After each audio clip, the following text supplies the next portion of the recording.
I always knew my dad wasn't the warm and fuzzy type, but I never expected this. My daughter, Lily, had been counting down to her 10th birthday like it was the event of the century. Every morning for a month, she'd update her little whiteboard with how many days were left.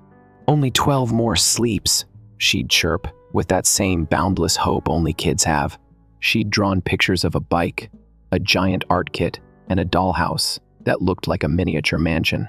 My wife, Renee, and I had gone all out. The backyard was decked out with streamers, balloons, and one of those bouncy castles that cost more than I'd like to admit. We had cake, games, music, and every flavor of soda known to man. Lily was glowing, darting around with her friends, her curls bouncing as she giggled and squealed. Then my parents showed up, late, naturally. My dad, Jack, waltzed in with that same smug energy he always had. My mom, quiet as usual, shuffled behind him. But what really made my stomach drop was what he was holding. Not a gift bag, not a wrapped box. No, a stick. A literal stick. Not a carved walking stick or something sentimental, just a splintered, broken off tree branch. Looked like it had been snapped off a dead bush. He held it out to Lily like he was handing her a treasure. "Happy birthday, kiddo," he said, smiling way too wide. The whole party sort of paused. A few confused chuckles echoed around. My sister, Naomi, raised an eyebrow and stifled a laugh. Her husband, Greg, just grinned like this was some inside joke he found hilarious. My mom gave a weak, fake chuckle. Lily blinked. "Is this a present?" Jack nodded. "Sure is. It's a magic stick," he said with mock excitement. "It points to where all the real presents are for the other grandkids." And then he laughed, loud, like he'd delivered the punchline of the century. I watched as Lily's smile vanished, her fingers curling around the stick like it might hurt her. She looked at me, then at Renee, her face confused and falling fast. "Why did Grandpa say that?" she asked, voice small. Renee kneeled and gently pulled her into a hug.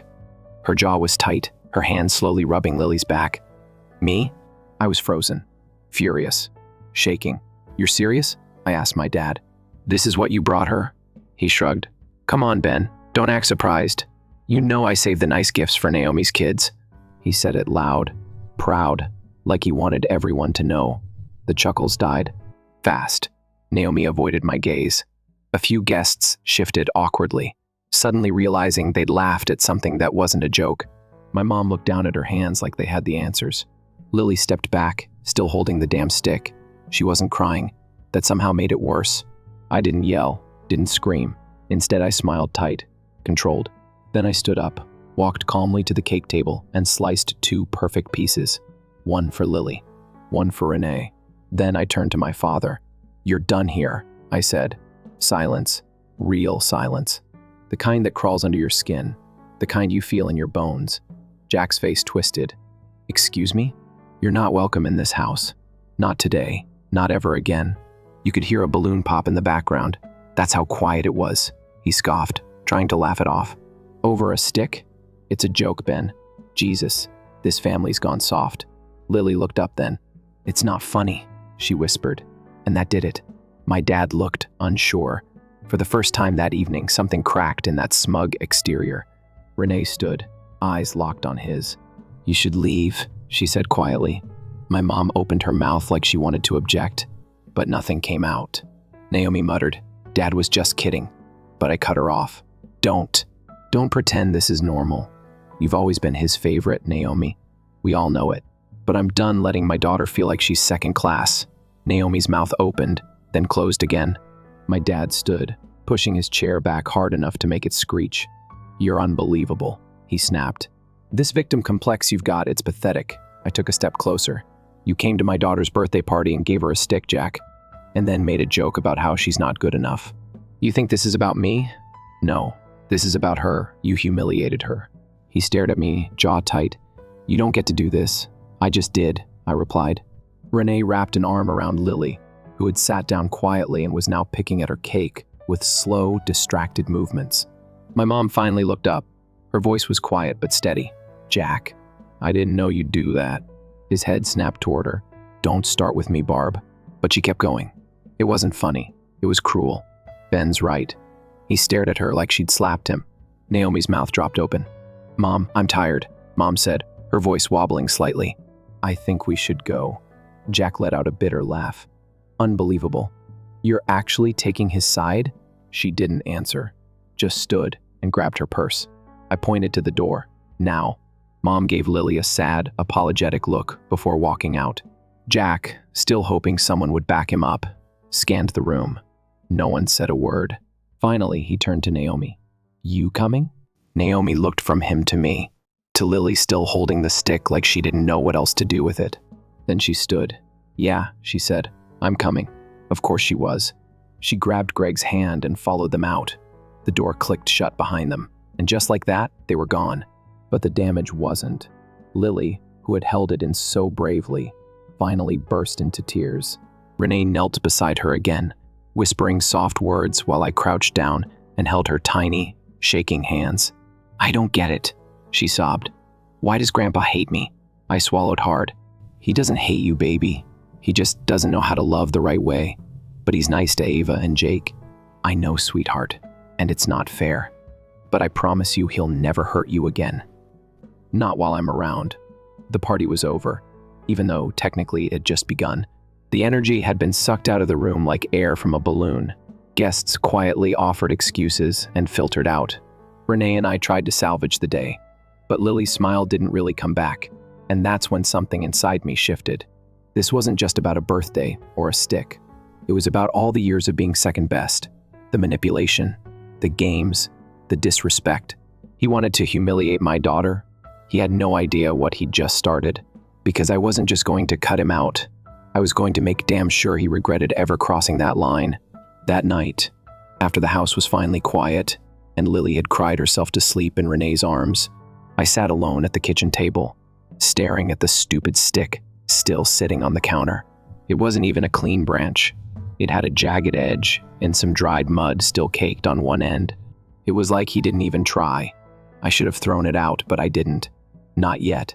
That stick had become something else, something symbolic, a reminder, a warning, proof that I'd spent too many years giving my father second chances he never deserved. I poured myself a drink and just sat there, thinking. Not about the party or even the look on Jack's face when I kicked him out, but about Lily. The way she looked at me, confused and hurt, trying to make sense of why someone who was supposed to love her would do something so heartless. And I knew right then it wasn't enough to cut him out. He needed to feel it. See, there's something my dad's always prided himself on: his reputation, not just in the family, but in the business world.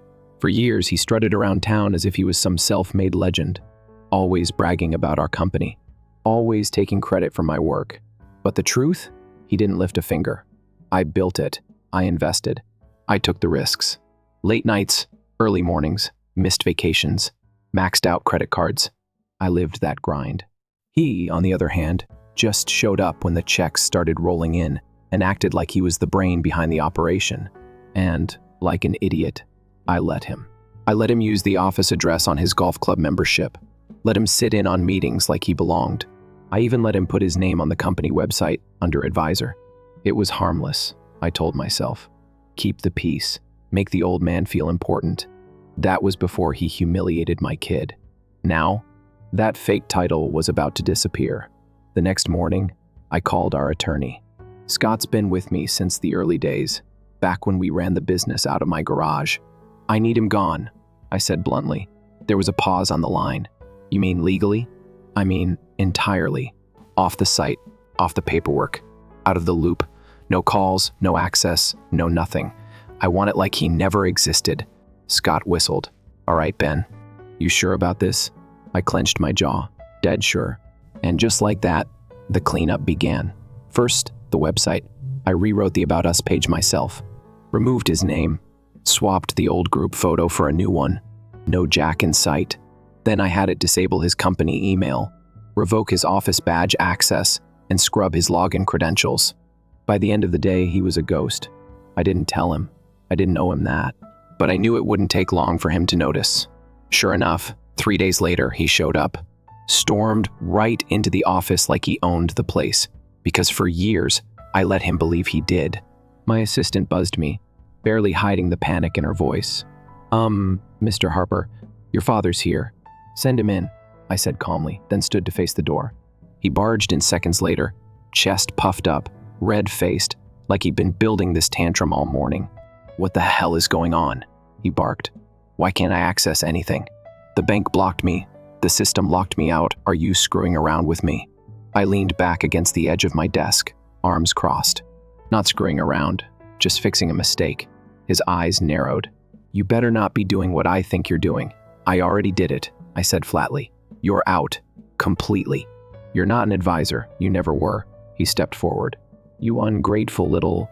"Don't," I said, holding up a hand. "You brought this on yourself. You want to be petty? Fine. But not at my daughter's expense. You humiliated her, publicly. On her birthday. And now you want access to my business like nothing happened? I helped you build this," he shouted. "No," I said, voice steady. "You helped yourself to it. Big difference." For a moment, he looked stunned, like he genuinely couldn't believe I was talking back, like he forgot I wasn't 17 anymore. "You need me," he snapped. "People know me. My name still carries weight in this town. Then use it to find your own way out," I said. "Because this company? It's mine." There was a beat of silence. He stepped closer, finger jabbing the air. "You don't just erase me, Benjamin. I'm your father, and Lily is my daughter, and you erased her when you handed her a branch and called it a joke." That shut him up, just for a second. But it was enough. He took a step back, breathing hard. I could see the wheels turning in his head, trying to find the next angle, the next threat, the next manipulation. But I beat him to it. "Security's on standby," I said quietly. "If you make a scene, you'll leave through the lobby with 2 guys twice your size." He scoffed, half laughing. "You wouldn't dare. Try me." He stood there, visibly trembling, fists clenched like he was still trying to intimidate me. But the truth was written all over his face. He had nothing. Nothing left to threaten me with. No power. No access. No favor to call in. I watched his ego collapse in real time. Then something strange happened. He didn't yell. He didn't swing.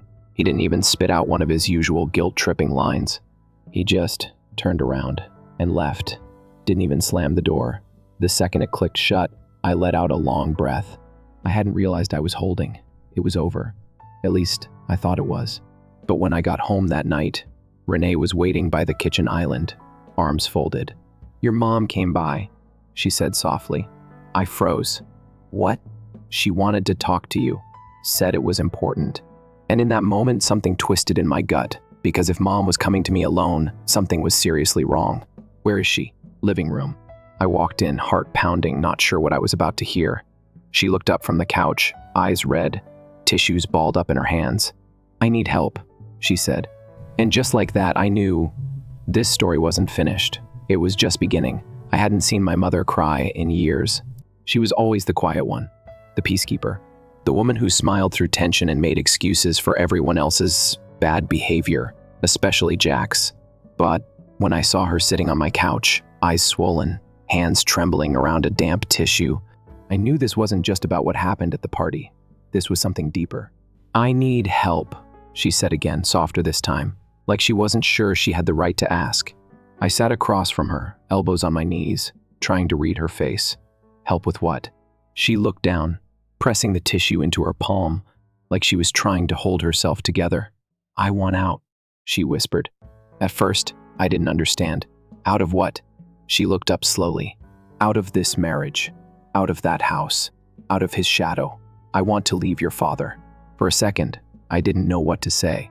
My mom, the same woman who spent decades defending every cruel thing my dad ever did, was sitting in my living room asking me to help her leave him. "You're serious," I said finally. She nodded. "I should have done it years ago. I stayed because it was easier, because I was afraid. I thought maybe if I kept the peace, kept quiet, he'd mellow out eventually." Her voice cracked. He didn't. I leaned back, letting that sink in. All the times she'd told me, "That's just how your father is." All the moments she smiled through gritted teeth, or brushed off his coldness with a half-hearted laugh. It wasn't denial. It was survival. "I can help," I said. "But Mom, why now? What changed?" She took a long breath, steadying herself. "Lily, that hit me harder than I expected. I watched what he did to her," she continued. and something just snapped. I saw that look on her face, the same one you used to have when you were a kid. Confused, hurt, wondering why you weren't good enough. I couldn't unsee it. She shook her head, voice firmer now. He doesn't get to do that to her. Not like he did to you. One swallowed the lump in my throat. For once, we were on the same page, and it felt strange. Like seeing someone you've known your whole life through brand new eyes. All right, I said. We'll get you out. But I need to be smart about it, she added quickly. He can't know I've talked to you. Not yet. He's unpredictable when he feels like he's losing control. Don't worry, I said. He won't see this coming. And just like that, we became partners in something neither of us ever imagined. Taking Jack Harper down from the inside. The next few days were a blur. While Mom quietly gathered documents, bank statements, account numbers, insurance info, I got my legal team involved. Renee was a rock through all of it, helping however she could without pushing too hard. She knew how complicated this was for me. Jack wasn't just my father. He was a constant shadow in my life when I thought I'd escaped by cutting ties. But now, it felt like I was finally turning on a light in the room. We found out a lot fast. Turns out Jack had been hiding more than just emotional abuse. He'd made some financial moves over the years, loans in his name tied to our business, using Mom's information as a co-signer without her full understanding. There were charges on shared accounts she never authorized, retirement funds reinvested without her consent. He always handled the money, she told me one afternoon, her voice tight. He said I didn't need to worry about it. That'd just mess things up if I got involved. That familiar anger rose up again. The way he talked to her, just like he used to talk to me. But Mom was different now. She wasn't flinching anymore, wasn't brushing it off. She was focused, determined, and, a little scared, sure, but for the first time, she was choosing herself. And Lily. We put together a plan. She'd confront him once everything was lined up, lawyers, accounts frozen, assets split. We had enough on paper to ensure she'd walk away with her fair share, and then some. But Jack didn't wait for the confrontation. He showed up at my office again. This time, he didn't barge in. He scheduled a meeting. Walked in calm, too calm. Got a minute? He asked, closing the door behind him. I nodded slowly. What do you want? He didn't sit. Just hovered near the window, looking out at the skyline like he was posing for a portrait. Barbara's been acting strange, he said. She's out more, quieter than usual, and you've been busy. I didn't say anything. He turned to face me. Something's going on. And I think you know what it is. I gave a half shrug. Maybe she's just tired of your crap. That hit a nerve. His jaw tightened, just for a second. She's my wife. She's a person, I replied. One who's finally seeing you for who you are. He stepped closer. Let me guess you put her up to this. Poisoned her against me, same way you tried to turn everyone at that party. I laughed, cold and short. You did that all on your own, Jack. He shook his head. You're not as clever as you think, and you're not as untouchable as you believe. There was silence between us then. Heavy, old, like we were standing on the fault line of every buried argument we'd never had. You think cutting me out of the company, turning Barbara against me, you think that makes you strong? He said. No, I said. Standing up for my daughter made me strong. Cutting you out? That just made things cleaner. His eyes were glassy. Not with tears, Jack didn't cry, but with rage, panic, maybe even a little fear. And I realized something in that moment. He didn't fear being alone. He feared losing control. That's why he always played favorites. Why he dangled affection like a reward. Why he treated love like currency. Because control was all he had, and it was slipping fast. That night, Mom came by again, this time with a manila folder full of final documents. Her hands didn't shake this time. I'm serving him tomorrow, she said. Lawyers scheduled the meeting. I just needed you to know. I nodded. You sure you're ready? She looked me dead in the eyes. I've never been more ready. Before she left, she paused by the door, then turned back. Ben? Yeah, thank you. For not giving up on me, even when I gave up on myself. I didn't know what to say to that, so I just nodded. She smiled small, tired, but real, and walked out. And I stood there, staring at the closed door, knowing the next time she opened it, everything would change. When I pulled into the parking lot the next morning, I already knew what was waiting for him. The meeting had been scheduled. The papers were signed. My mom's lawyer was prepped. There were no more loose ends. And for once, I wasn't nervous. Jack Harper had spent his whole life standing on people to keep himself tall. Now the ground was shifting, and he had nowhere left to step. I stayed back while my mom handled it. She insisted, said this was something she needed to do on her own. So I waited. And when the call came, it wasn't from her. It was from Jack. I stared at the screen for a beat. His name, his number, probably the last time I'd ever see it pop up. I answered, Ben. His voice was quieter than usual. No barking, no smugness. She's really doing this, he said. I didn't respond right away. She walked in like she owned the damn room, he continued, almost dazed. Sat down across from me and said, Jack, I'm leaving you. Just like that. No build-up, no warning, not even a tremble in her voice. I let the silence hang. He kept going. She had lawyers. A whole damn binder. She's been planning this. Yeah, I said finally. She has. I could almost hear his breath catch. You helped her. I did. There was a long pause. And then, for the first time in my life, he asked, why? I let that sit a second. Then I said it as plainly as I could, because she deserved better. He didn't argue, didn't shout, just hung up. No goodbye, no cursing. That told me everything. Later that evening, Mom came over again. She looked free, still tired but lighter, like she could finally breathe. She sat at the kitchen table, sipping tea. Renee made her, eyes drifting over the living room like she hadn't seen it in years. I left the keys on the kitchen counter, she said softly. Didn't even pack much, just the things that mattered. Where are you staying? I asked. With Elise for now, she said.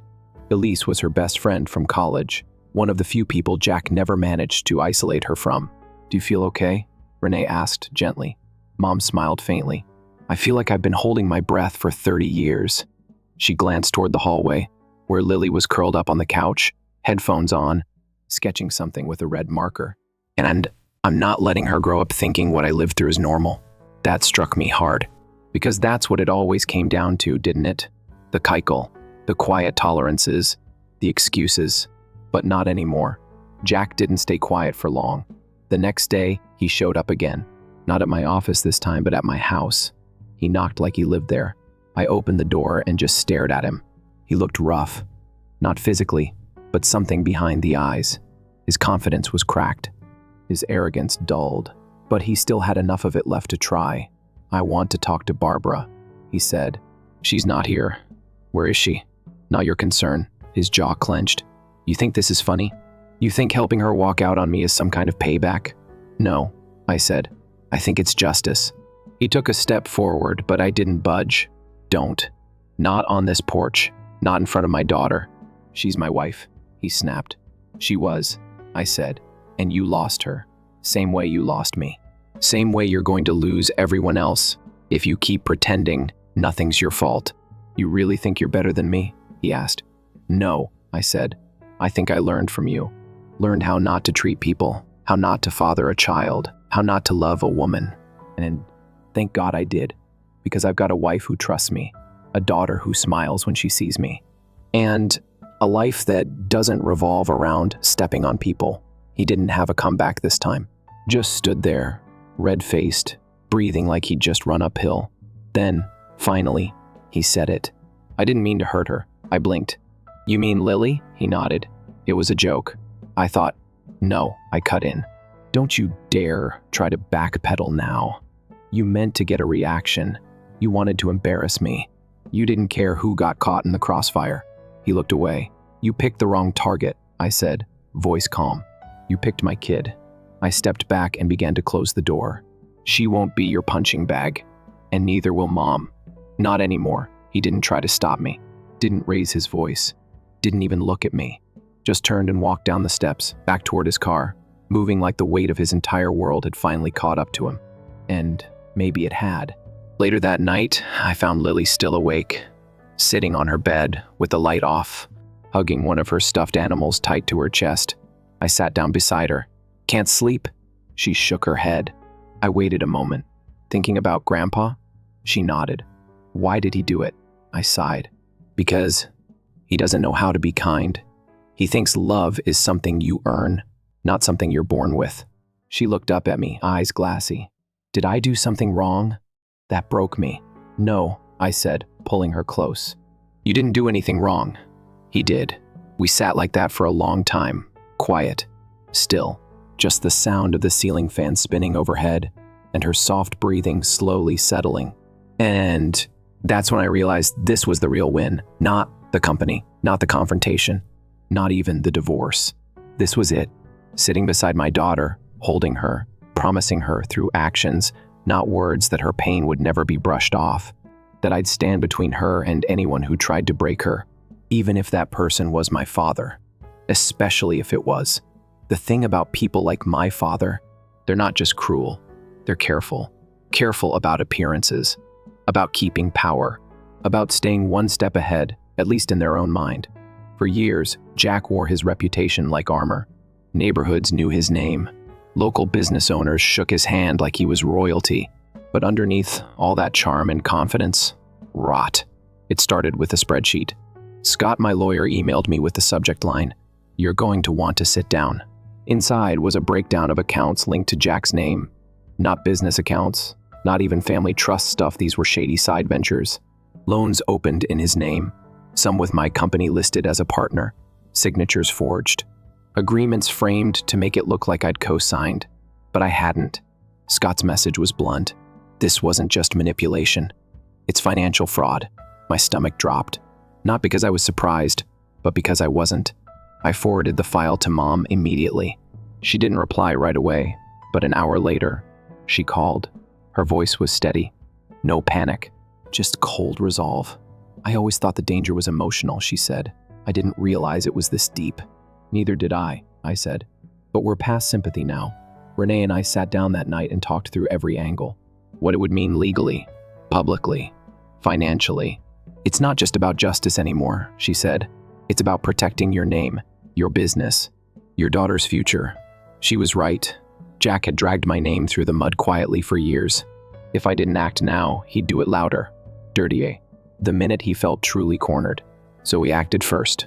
I called a forensic accountant, brought in a compliance attorney, made it clear I wanted a full sweep, no corner left unchecked. And what they found was worse than I thought. Lines of credit. Company resources rerouted to shell accounts, small amounts just enough to stay under the radar. But over time, they added up. Tens of thousands of dollars gone. Falsified vendor invoices, fake consulting agreements, and my name plastered all over it. Except now, I had proof I never signed a thing. One document stood out, an old loan agreement, listing Harper and Son Ventures as a guarantor. My signature was at the bottom, only it wasn't mine. Even a second-grade teacher could tell it was a forgery. I showed it to Scott. He just shook his head. "We can bury him with this." The confrontation wasn't dramatic. It was clinical. I had him served with formal notice at his apartment. He'd moved out of the house a few days after Mom dropped the bomb. I think he expected her to come crawling back. Maybe even me. But when the papers hit his hand, reality finally started to crack his armor. He showed up at my office 2 hours later, didn't knock. Just walked in, holding the envelope like it was radioactive. "What is this?" he asked. I didn't look up from my desk. Exactly what it says. "You're suing me?" "No," I said. "I'm protecting myself. What you did with those documents, that's fraud. Wire fraud. Corporate misconduct. You forged my name, Jack." He didn't deny it. He just scoffed, like the evidence was annoying. It was just business. "You wouldn't have noticed if..." "That's not how this works," I cut in. "Not anymore." He stepped forward, pointing. "You wouldn't have anything if it weren't for me." And there it was. The last card in his hand. The lie he told himself so many times, he thought it had become the truth. I stood. "No. I have everything in spite of you. You latched onto my work like a parasite. Took credit for things you didn't build. Spent years tearing me down while riding my coattails. And now, you're out of excuses." His hand tightened on the envelope. "You really want to take this public? You think people will believe you over me?" I walked to the cabinet, pulled out a folder, and dropped it in front of him. Inside were statements, emails, voice memos, a copy of the fake signature with handwriting analysis, not just legal ammunition. A full-on missile. "I don't need them to believe me," I said. "I just need one judge." He stared at the folder, didn't open it, didn't move. And for the first time, I saw it. Real fear, not the fear of losing a business or a house. The fear of being exposed. Jack had always needed control more than he needed money, more than he needed love. And now, the mask was slipping. "You're really going to destroy me," he said quietly. I shrugged. "You did it to yourself." The fallout happened fast. Our attorneys handled the rest. Jack agreed to a settlement, handed over every stake he'd falsely claimed, removed his name from everything. No more public appearances, no more whisper campaigns, no more pretending he was some self-made mentor. It was like watching a building collapse in slow motion, one brick at a time. And he had to sit and watch while his kingdom turned to ash. Mom officially filed for divorce that week. Her lawyer pushed hard, and with our help, she secured a solid financial foundation. Half the house, retirement savings, and full ownership of the little lake cabin she loved, the only place she ever really felt peace. Jack didn't fight, not because he didn't want to, but because he couldn't. Too much dirt, too much liability. He was cornered, and he knew it. For once, he stayed silent, and that silence was everything I'd ever needed. A few days later, I took Lily back to the same park where we held her birthday party. It felt like closing a loop. She ran ahead to the swings while I sat on the bench watching her. After a while, she came back and sat beside me. Her legs dangled off the edge, kicking at the air. "Is Grandpa gone?" she asked. I nodded. "He won't bother us anymore." She looked down. "Good." We sat there in quiet for a while. The sky was soft with sunset. A few kids laughed in the distance. It was peaceful, safe. Then she reached into her backpack and pulled something out. The stick. That old, splintered branch Jack gave her. I'd thought she'd thrown it away, but she'd kept it. "I don't want this," she said, handing it to me. I took it, snapped it clean in half, tossed it into the trash can next to the bench. She smiled, leaned her head against my arm, and whispered, "Thanks, Dad." And in that moment, nothing else mattered. A month passed. No calls, no knocks, no more surprise visits or empty apologies. Jack vanished. Not in the dramatic sense. He still lived in town, still walked the same grocery aisles as the rest of us. But something about him had faded. That thunderous presence, the air of someone always ready to argue, impress, dominate, it was just gone. Mom said he looked smaller the last time she saw him in passing. Not physically, but in spirit. Like a king who realized his crown was cardboard. She didn't gloat. That's not who she is. If anything, she mourned the version of him that never existed, the one she hoped would grow out of the cruelty and into something softer, kinder. But that man never came, and she was done waiting. She moved into a small, sunlit apartment on the edge of town. Nothing fancy, but it had a balcony with potted plants and a bookshelf full of her own favorite stories. Not his trophies, not his framed accolades, just hers. She invited Lily over to paint flower pots one Saturday morning, and I think that's when it hit me. The healing wasn't loud. It was gentle, quiet, like the slow thaw after a bitter winter. Lily came home with dirt on her jeans and paint in her hair, smiling like it had always been that way. And maybe in her new world it had. As for me, I wasn't angry anymore. Not because I'd forgiven Jack, I hadn't, but because holding on to that rage started to feel like letting him live rent-free in my chest. And I was done being his tenant. He took enough. Time, energy, confidence. Years I spent trying to prove I was worth something he never intended to see. So I stopped proving, started living. Renee and I took a weekend trip, just the two of us, our first in years. We didn't talk about lawyers or bank statements. We hiked a trail, got sunburned, and drank terrible hotel wine while watching a movie we'd both seen 5 times already. It felt like breathing. Lily started a new art class. Her teacher pulled me aside after the first week and said, "She's talented, but more than that, she's bright. Like she believes her ideas matter." I smiled, because now, she did. About 2 months after everything settled, I got a letter, handwritten. No return address, just my name, a stamp, and a familiar scrawl. I didn't open it right away. Let it sit on the counter for a day, then 2. Renee asked if I was going to read it. Eventually, I said. When I finally did, it was short. "Ben, I've made mistakes. I see that now. I hurt you. I hurt your mother. I hurt Lily. I don't expect forgiveness, but I needed you to know that I'm sorry. For the stick, for the years, for pretending I was someone worth respecting when I hadn't earned it. Take care of them. Take care of yourself. Jack, that was it. No sob story. No excuse. No request for reconciliation. Just an ending. And it was enough. I didn't write back. Didn't need to. Because closure doesn't always need a final conversation. Sometimes it's just a decision. One afternoon, Lily and I were building a fort in the living room. Couch cushions, blankets, a flashlight, the whole deal, when she stopped and looked at me. "Do you think Grandpa misses us?" she asked. I paused. "Maybe," I said. "But missing someone doesn't always mean you deserve them." She thought about that for a second, then nodded. "Okay." And just like that, she let it go. No bitterness, no need for revenge, just peace. A few weeks later, we held another party. Not a birthday, just a celebration. Of spring, of starting fresh, of finally being free from the weight we'd all carried for too long. We didn't invite the whole family. Just the people who showed up when it mattered. Friends, Mom, Renee's parents. Even Naomi sent a card, not much, but it felt like the beginning of something, maybe. Lily wore a yellow dress and helped Renee decorate the backyard with paper lanterns. We had music, laughter, real joy. And this time, when she blew out the candles on a random vanilla cake someone brought just for fun, she didn't wish for a dollhouse or a bike. She looked around the table, grinned, and said, "I already have everything I want."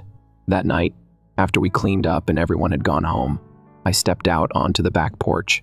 The sky was full of stars, and the air smelled like grass and leftover barbecue. Mom came and stood beside me.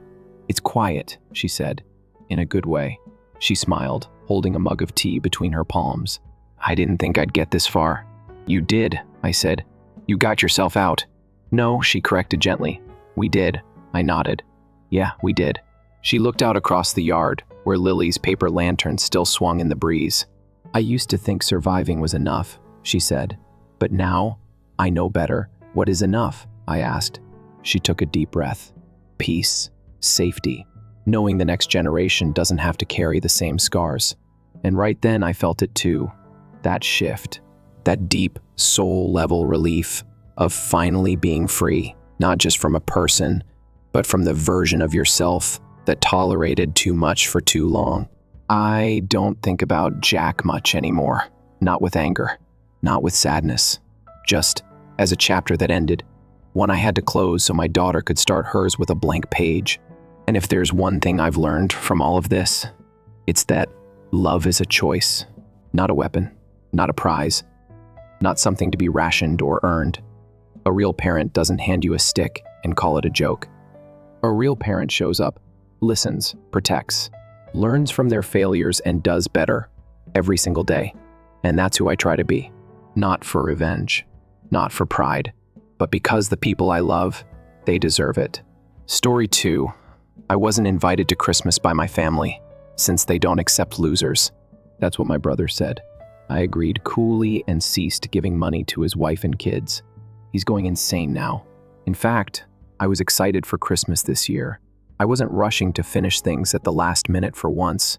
I had purchased gifts for my parents, brother Jacob, his wife Kelly, and their children before the first week of December. I even purchased extra in case there were any unforeseen visitors. I simply had the impression that this year will be good.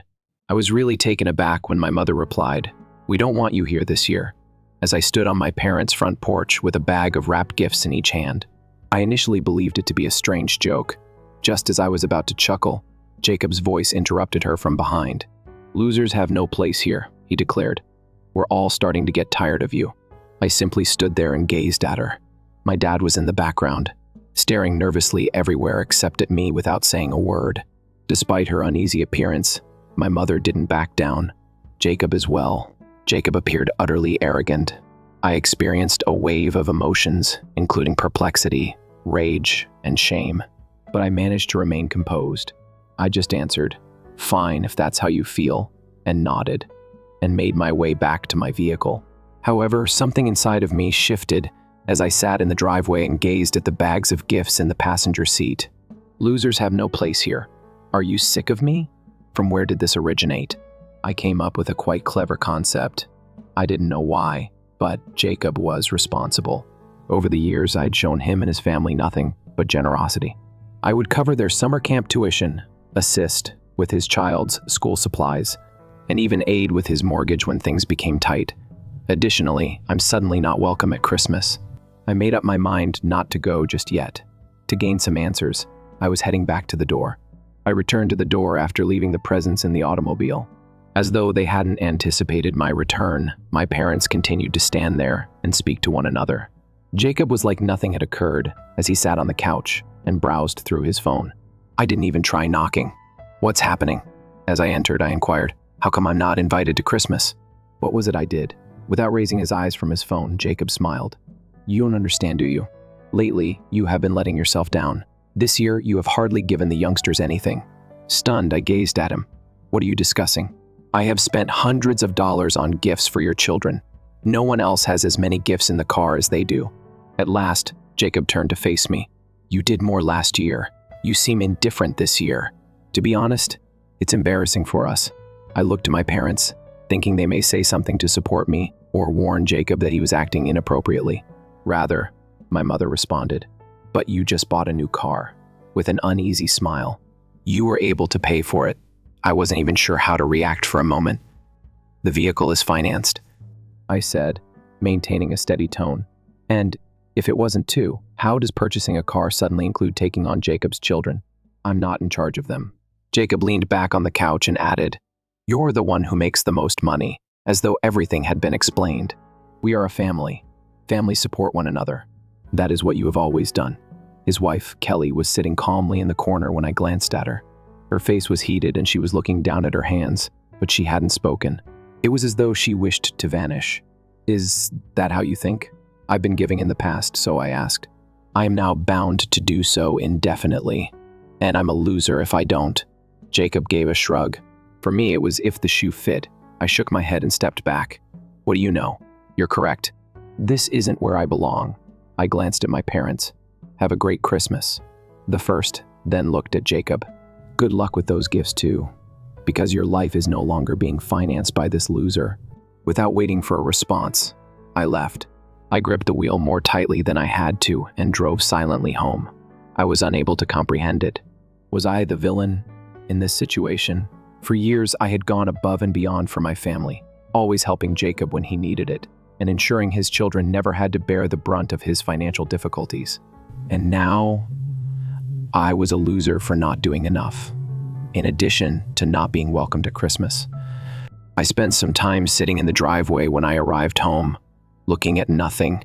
I felt sick to my stomach when I saw the bag of gifts that was still in the van. I would choose the ideal items for weeks, considering what my parents would value, what the kids would like, and what I would be told I didn't belong to. The more I considered it, the more lucid it got. It was more than Christmas and gifts. For years, something had been developing, but I had been either too blind or perhaps too ready to see it. In actuality, since Jacob and Kelly were first married, I had always been the one they relied on. Their financial situation started off poorly. Kelly's part-time work only covered the essentials, and he struggled to maintain a consistent job. I assumed it would only be for a short time, so I stepped in to assist. 1 or 200 here, 1 or 200 there. Once, when they were in danger of being evicted, I assisted with the rent. Later, when their second kid was born, I helped with childcare. However, a little time stretched into years. Jacob always called me first when he was having a bad day. To tell the truth, I always said yes. I cared about his children, not because I had to. I didn't want to watch my brother and his family suffer, and I didn't want them to be without. In retrospect, I saw that I had produced this dynamic. Jacob relied on me too easily because of me, and somewhere along the line, it became entitlement rather than gratitude. And tonight, because I didn't do enough, I was excluded from my own family's Christmas. That was the tipping point. I woke up the following morning with more clarity and decided what to do. I had had enough of saving Jacob. No more incessant presence to compensate for his inefficiency. He could decide for himself if he wanted his children to have the items I had given them. The choice wasn't simple. Financial support was not the only thing I lost when I cut off my brother. I would have to jeopardize my relationship with him, his kids, and possibly even my parents. However, I couldn't continue to be treated more like an ATM than a brother and son. They didn't contact me, and I didn't contact anyone.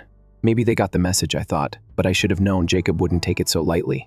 The entire New Year's Eve was silent. Nothing, no texts, no phone calls. For the first time in years, I didn't hear from Jacob, my parents, or even Kelly. Over the holidays, I was by myself. I didn't anticipate them contacting me, but it felt different. When midnight came and went and my phone remained silent, I won't lie, part of me thought about calling. But every time I picked up the phone, I remembered Jacob's smirk, his words, "Losers have no place here." I've been the one holding things together for years, and they had the audacity to treat me like I was disposable. No, if they wanted distance, I'd give it to them. By mid-January, I began to feel the change. Kelly had always been quiet, the kind of person who avoided conflict. But one night I got a text from her out of the blue. It was short and to the point. "I just wanted to say I'm sorry. I don't agree with what happened. Jacob won't hear it from me. But I thought you should know." I sat staring at my phone for a long time, not sure how to respond. On the one hand, it felt good to know that someone in the family saw things for what they were. On the other hand, Kelly had been silent that night, and her apology now felt like too little, too late. I eventually answered, "I appreciate that, Kelly, but this isn't something I can just move on from." She didn't push the topic further, and that was great with me. Then in early February, Jacob came up at my place uninvited. I was in the middle of a work meeting when I heard the knock on the door. I wasn't expecting anyone, so I ignored it at first, but the knocking didn't stop when I eventually answered the door. There he stood, Jacob looking more disheveled and irritated than I'd ever seen him. "We need to talk," he continued, entering inside before I could stop him. I crossed my arms. "What's this about?" He got directly to the point. "You need to quit acting like this and start helping out again." I laughed, not because it was hilarious, but because I couldn't believe he meant it. "Helping out? You mean pay for your life?" "I'm done with it, I told you." He gave me a scowl. "The money belongs to you.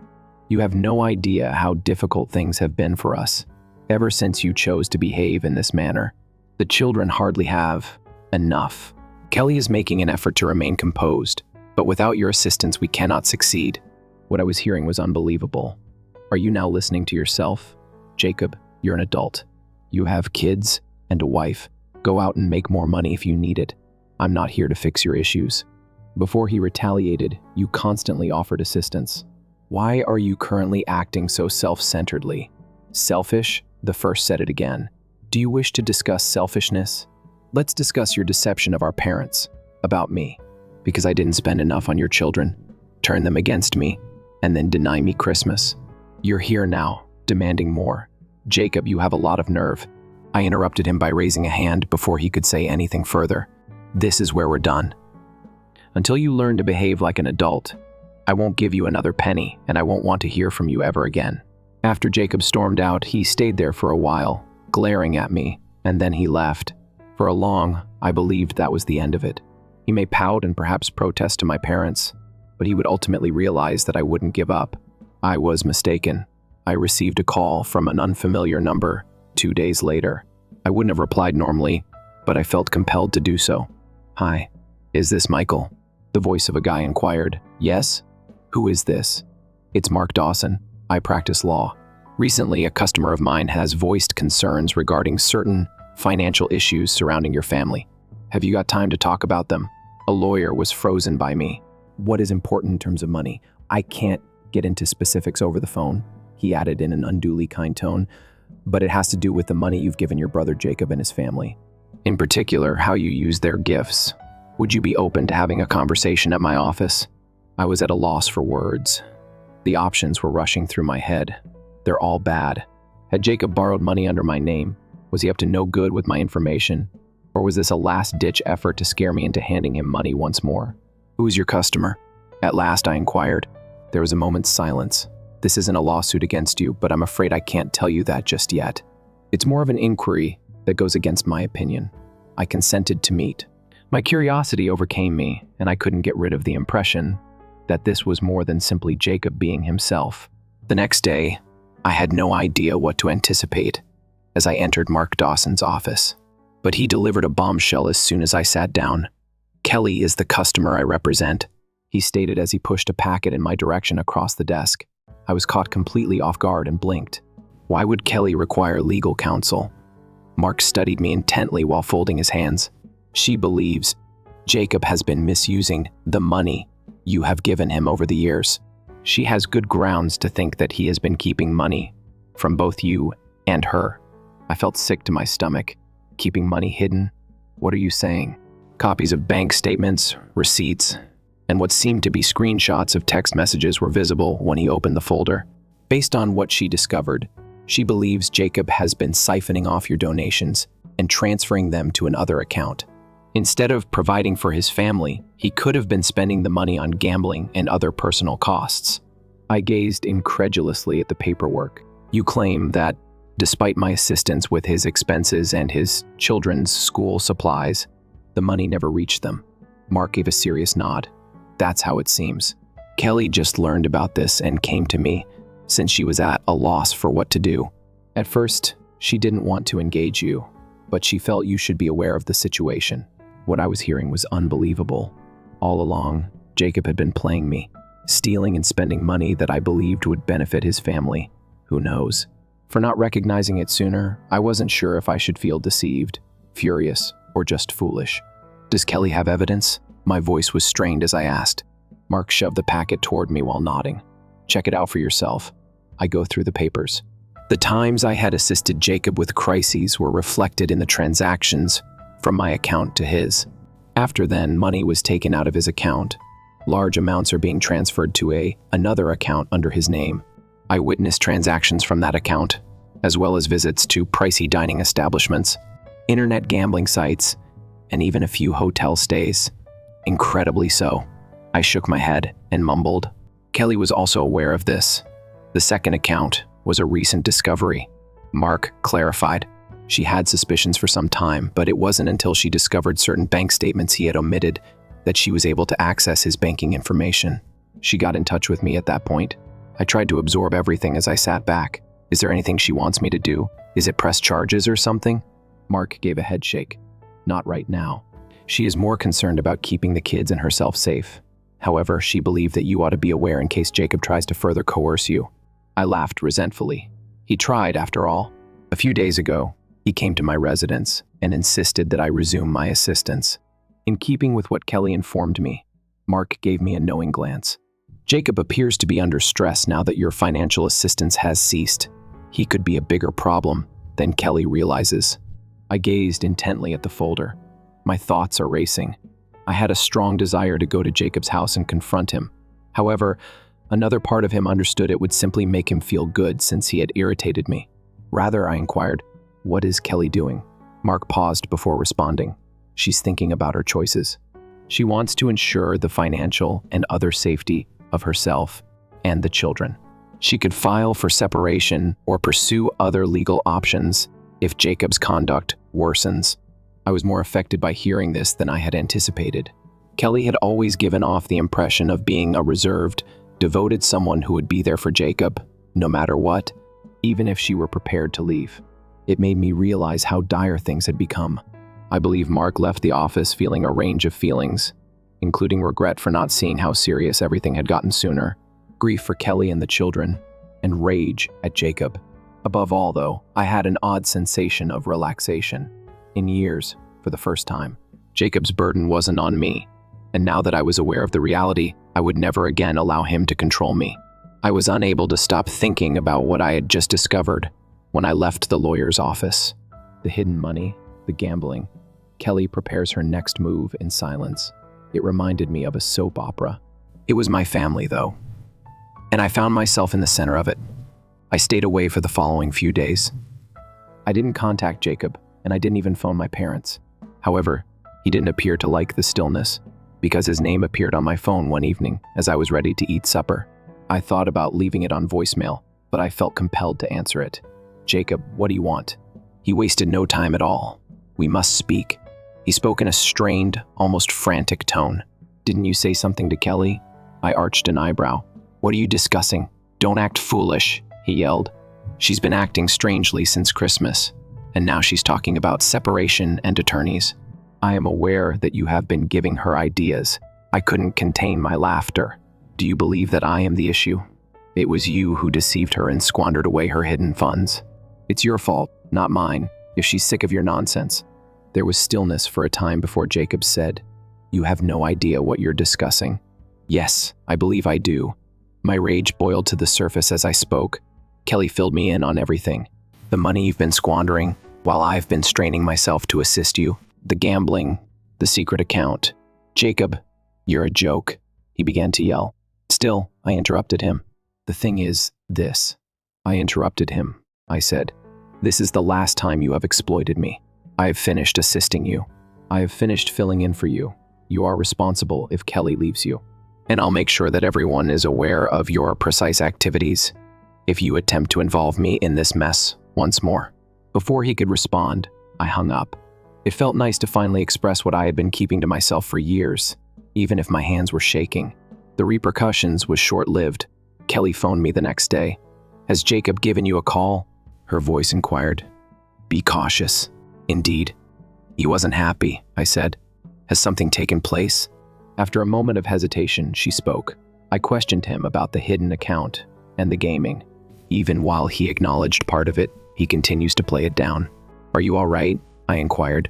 "I'm all right," although she didn't sound it, she said. "However, I'm sick of defending him. The children are worthy of better."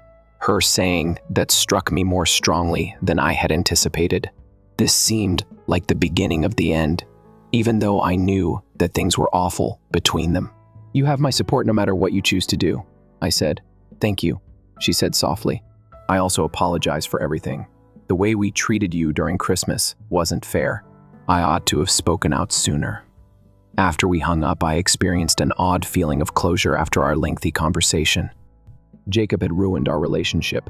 However, Kelly and the children, they weren't adversaries of mine, and I wouldn't be angry with her if she had the courage to confront him. I still had a hunch that Jacob wasn't finished stirring up problems. Kelly sent me a text message a few weeks later. It wasn't long, only 3 words. "Today, we're heading out." She told me that she and the children were relocating to a different state, while Jacob was out of town on a business trip, which I took to be simply another pretext for gambling. When I contacted her right away, she rented a moving van, packed up their belongings, and departed. She wanted him to be unaware of their destination, at least not until she had a legal solution for everything. "I simply couldn't stay any longer," she said. "I can't continue to act like this is typical." "What about everything, including the rent?" Sincerely interested in how she was doing it, I inquired. She hesitated for a moment before confessing. "For a short while, I was hoping you could assist me with that." "Say no more. As much as I hate to ask, I cut you off. I'll talk about it. So, yes." For the first time in years, I didn't feel like I was being exploited, even though I ended up assisting her and the kids. I felt as though I was at last acting morally. When Jacob returned and discovered the home was vacant, he naturally went utterly wild. He contacted me and went on and on about how I would ruin his life and turn Kelly against him. After letting him scream for a bit, I suggested that perhaps this wouldn't have occurred if he had spent more time as a husband and parent and less time gaming. Good luck with that, however. I hung up after that. Kelly is presently doing great. She now has a reliable employment. The children are getting used to their new school, and she is at last beginning to feel in charge of her life again. I've heard that Jacob continues to place the blame on everyone but himself. To be honest though, it's no longer my issue. Your happy ending, if you can call it that, is thus complete. Story 3. At a family meal, my sister called me a loser after I worked 2 jobs to pay for her schooling. When I stopped paying her rent and explained to everyone why she could no longer support her lifestyle, she was taken aback. Everyone in the family celebrated my younger sister Lauren's acceptance into her ideal college, as though it were the biggest achievement ever. My folks were giddy with pride. While Lauren was already discussing her future job, I stood in the background, silently figuring out how everything would work out. My parents couldn't afford to send her to school. When they began giving clues and having family discussions, they made it very evident. Lauren is incredibly intelligent, but the cost of education these days is prohibitive. As if I didn't already see where this was leading, my mother would say this while glancing at me. I had very little. I was attempting to save money for a house while working as a mechanic. However, since Lauren was my sister, I reasoned that there was no harm in lending a hand, so I helped out. Her textbooks and a few groceries were the first minor things. However, it didn't end there. Before long, I was covering her utilities, rent, and even her nights out when she wanted to unwind. She always had an explanation when she begged for money. When I graduate, I will reimburse you. Or perhaps parents are unable to assist at this time. The fact that my parents behaved as though I had a duty to assist just made matters worse. Family looks out for family, they would add, as if working 2 jobs to keep them afloat wasn't already breaking my back. Lauren, on the other hand, pretended that everything was about her. She would smile as though she wasn't living off of my money, as she shared photos of elegant dinners and weekend getaways. I reminded myself that suffering was only temporary. It'll all be worthwhile once she graduates. Though I was paying for it, I secretly began to feel resentment that my life was on pause while hers was advancing rapidly.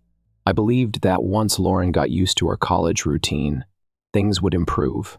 I thought she would see how much I was helping her and express some appreciation.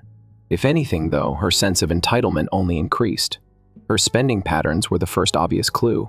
In order to pay her rent, I worked late shifts and skipped meals.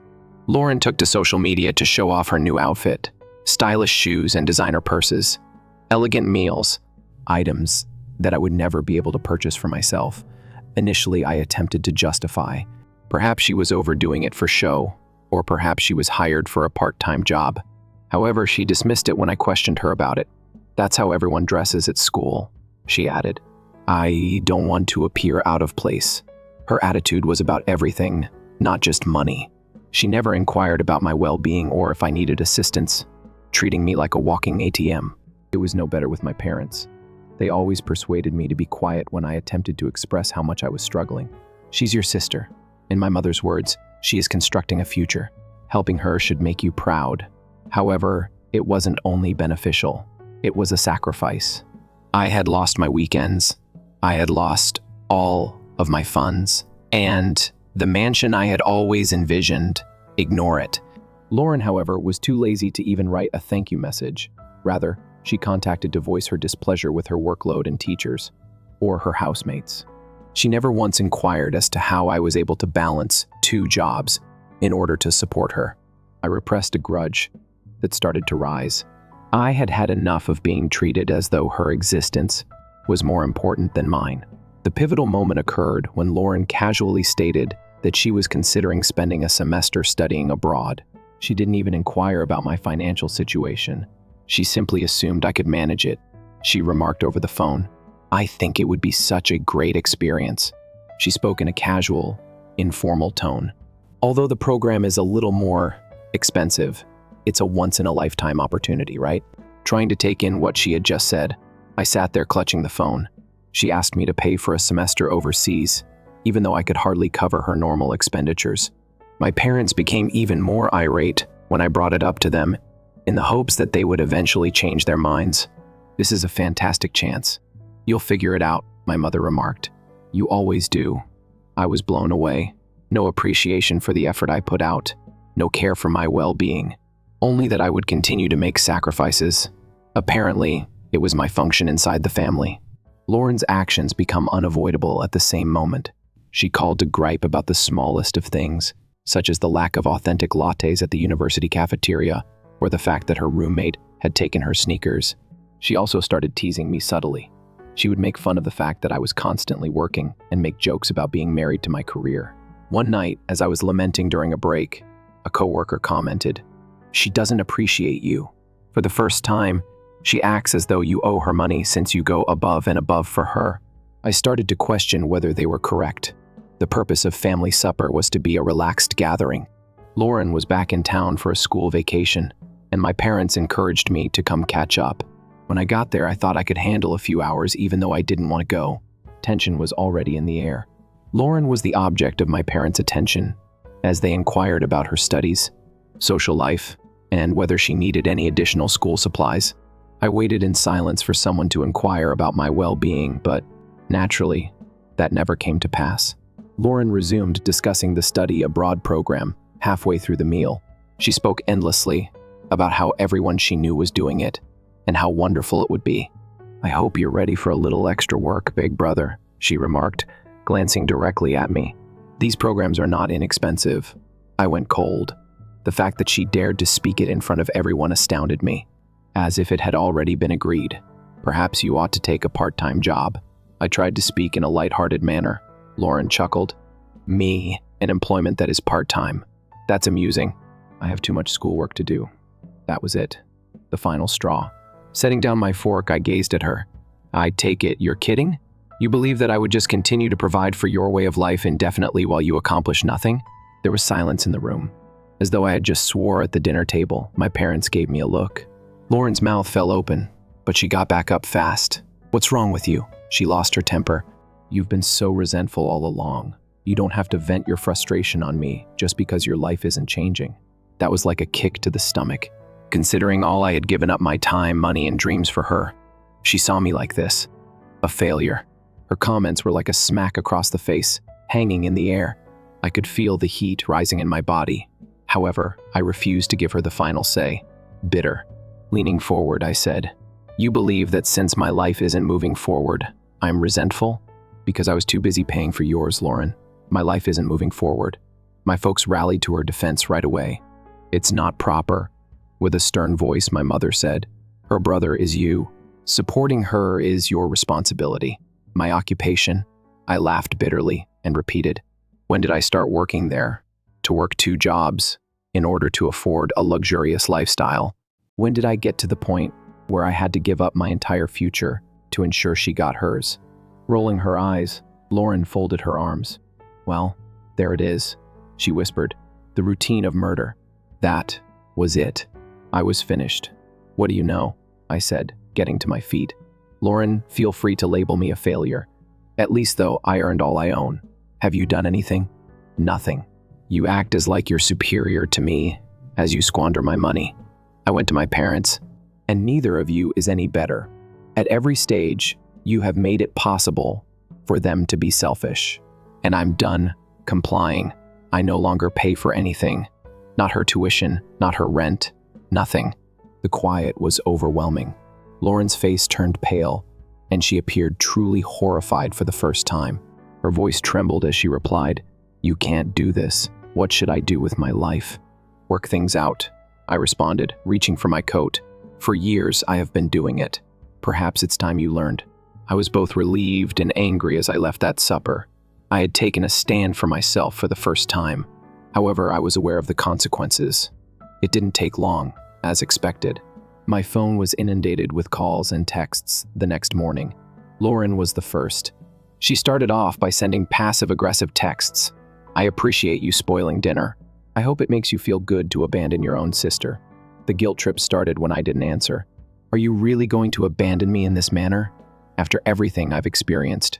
I disregarded all of the messages. She didn't need me to play the victim if she wanted to. My parents then became interested. My mother was the first to call. She said in a disappointed tone. She responded, "I don't know what's gotten into you. Laura needs your assistance. She's your sister. For years, she has been my financial obligation." I fired back. "She needs to mature and start looking for herself." My dad wasn't much better. Later that day, he stated over the phone, "You're being self-centered. You are punishing her without cause. Now, what will she do? Obtain employment?" I was direct, like everyone else. Later that week, Lauren's landlord called, and there was the real kicker. Evidently, she informed him that I was the rent payer, and the painter came directly to me after failing to complete the job. I no longer have an issue with her. I advised him to speak with her. Lauren may have taken that chat as a wake-up call since she unexpectedly showed up at my apartment a few days later. She appeared scared and unkempt, not at all like the self-assured, entitled person I was accustomed to seeing. "You cannot simply interrupt me." As soon as I opened the door, she said, "I can, indeed." Leaning against the doorframe, I answered. Like a kid caught in a lie, Lauren stood there hopping from foot to foot. She wasn't used to me or anyone else, for that matter, saying no. "You're not understanding." Her voice rose in desperation as she started. "I'm about to lose my flat if you don't assist me. I can't simply return home. My parents don't have space for me. It's not my issue." Flatly, I replied. Her mouth fell open. "It's not your issue. My brother is you, and I've been more than that for years." I moved forward and answered, "I have served as your bank. your safety net, and your justification for not maturing. To enable you to pursue your dreams, I worked 2 jobs, and the time I requested respect. I'm a failure, you say. Thus, it's no longer my problem, Lauren. As though she couldn't believe what she was hearing, she blinked. That's not how I meant it, she stumbled. I simply wasn't thinking because I was upset. You never believed that I retaliated. You only ever consider yourself. I was used by you. You took advantage of Mom and Dad, and now that you must finally deal with the repercussions, you are in a panic.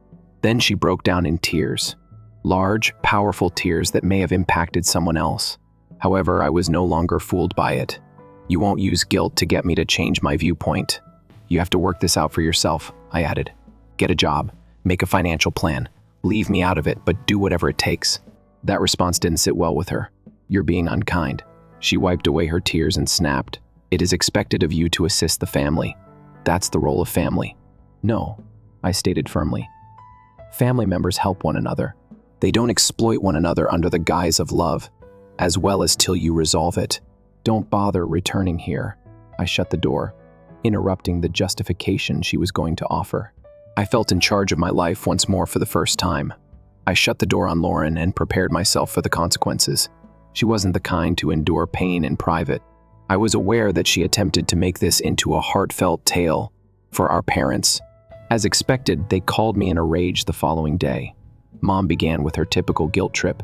How could you harm your sister in this way? She made a demand. She's having trouble. And when she most needed you, you abandoned her. I struggled without holding back. She has been pretending to be the world's queen and living off of my wages for years. Perhaps it's time for her to understand what true struggles look like.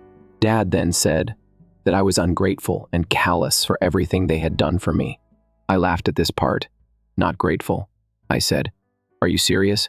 While you two sat back and supported Lauren as if she were the next great thing, I have been paying for her lifestyle. I've been trying so hard to make her comfortable in the meanwhile. They calmed down the more I explained things. By the time the call ended, all they could say was that I was destroying the family. Lauren, on the other hand, had an incredible breakdown. She frequently shared ambiguous statements on social media about how some people just think about themselves and how it's disappointing to be let down by those closest to you. She even had the gall to create a GoFundMe campaign to pay her rent, saying she had been caught off guard by an unforeseen bill. Her pals asked if there was anything they could do to help in their phony worry. However, the donations came in very slowly.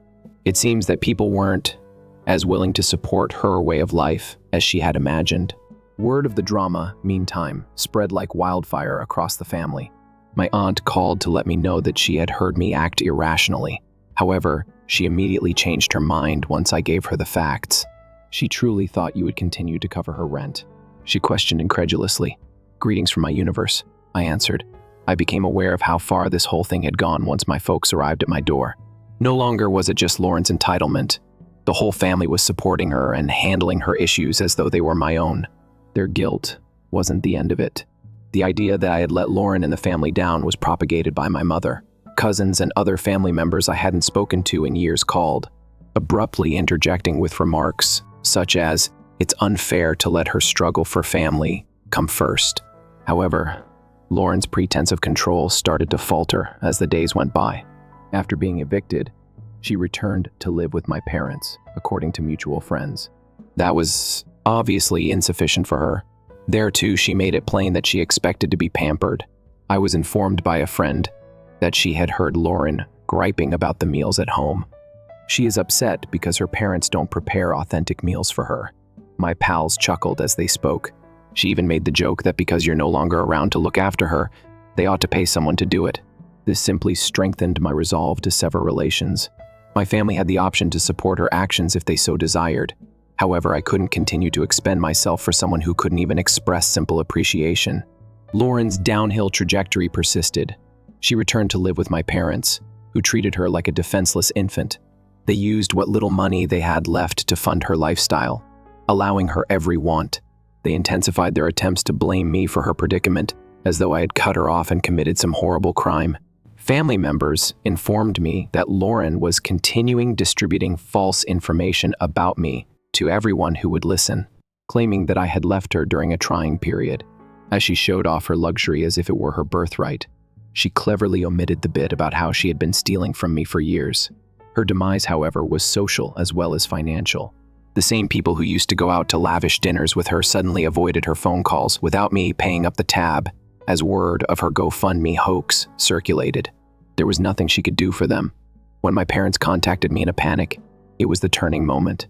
In order to finance a shopping spree, Lauren apparently maxed up their credit card limit and accrued debt in their name. They pleaded with me for assistance, saying they were unable to pay on their own. After everything they had done to support them, enable them, and demonize me, I couldn't help but chuckle. They were so brash that they came crawling back. "You have to clean up this mess," I told them forcefully. "You decided to back her up. You are now facing the repercussions of your decision to overlook her actions." They didn't quarrel for once. Perhaps they finally understood that, unlike so many times before, I wasn't going to jump in and save her. I didn't hear from one of them again after that. With their ongoing conflict no longer holding me down, I went on with my life and concentrated on creating my future. Although it took years to undo the harm they had caused, I emerged stronger as a result. Lauren was still living with my parents when I last spoke with her, and she was caught up in the same pattern of entitlement and justifications. I was largely relieved, but I also felt terrible for them because of their selfishness. They could now lie on their bed because they had prepared it.